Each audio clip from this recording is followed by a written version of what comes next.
Yan o, nag-assemble ako ng ano. Ito, nag-assemble ko ngayon, Toyota Pablo. Ayan. Inayos ko ngayon. Inalagay ko to at ito pa, tanggalin ko. Ayan.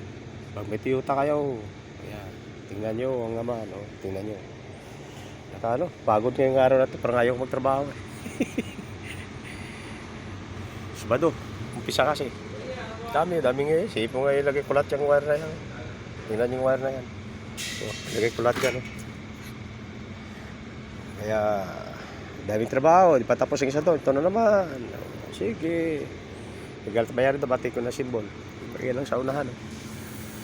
Dahil sipin, symbol ko lahat yan. Ngayong araw, dapat matapos daw ito. Pwede ba yan? Ganyan. Dami pang ano. Yan pa. Yan o. Kaya, nakakapagod din, mainit pa.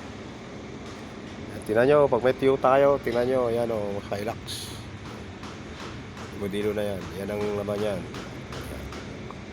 Okay, kita nyo na. Sige na, bye-bye mga kalodi, at ingat kayo dyan. Bye-bye na.